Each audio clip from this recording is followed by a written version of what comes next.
November 2023ची रात्र पुण्याच्या विराट गौतम यांच्या कुटुंबियासाठी काळ रात्र ठरली।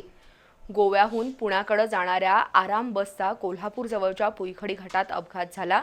त्यामध्ये पत्नी नीलू, मुलं रसिका आणि शार्विल यांचा विराट गौतम यांच्या डोळ्यासमोरच मृत्यू झाला। त्याचा जबरदस्त मानसिक धक्का गौतम यांना बसला। त्यानंतर गेल्या 2.5 वर्षात सातत्याने ते पुईखडीला येऊन आपल्या अश्रूंना वाट करून देत होते। मात्र यावर्षी कुटुंबाची आठवण आणि शोक अनावर झाल्याने त्यांनी आत्महत्या करत अपघातस्थळीच आपली जीवनयात्रा संपवली। पत्नी आणि मुलांशिवाय जगणं अशक्य असल्याचं गौतम यांनी त्यांच्या कृतीतून दाखवून दिलंय। पुण्यातील विराट गौतम हे कुटुंबियांसह गोवा इथं गेले होते। 23 नोव्हेंबर 2023ला ते एका खासगी आराम बसनं पुण्याकडे जात होते। रात्री 2 वाजण्याच्या सुमाराला ही आराम बस कोल्हापूर जवळच्या पुईखडी घाटात आली। त्यावेळी चालकाचं नियंत्रण सुटल्यानं बस पलटी झाली। या अपघातात 9 प्रवासी गंभीर जखमी झाले तर 3घांना जीव गमवावा लागला।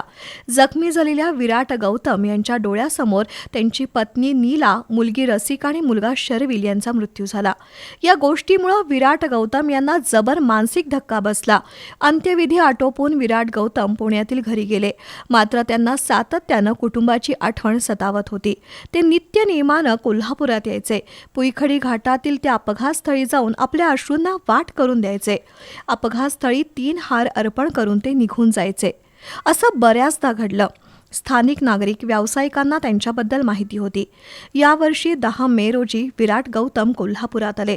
त्यानंतर 2 दिवस ते पुईखडी घाटातील अपघातस्थळी विषण्ण अवस्थेत दिसून आले। त्यानंतर अचानक ते गायब झाले। आज सकाळी या परिसरात प्रचंड दुर्गंधी सुटल्यानं नागरिकांनी शोध घेतल्यावर तिथं बेवारस मृतदेह सडलेल्या अवस्थेत आढळला। त्यानंतर करवीर पोलिसांनी घटनास्थळी येऊन मृताच्या कपड्यांची, बॅगेची तपासणी केली असता मोबाईल आणि आधार कार्ड सापडलं। त्यावरून तो मृतदेह विराट गौतम यांचा असल्याचं स्पष्ट झालं। गौतम यांनी विषारी औषध पिऊन आपली जीवनयात्रा संपवल्याची शक्यता व्यक्त होतीये। कुटुंबापासून विभक्त होऊन आपण जगू शकत नाही या मानसिकतेतून विराट गौतम यांनी आत्महत्या केल्याचा अंदाज आहे।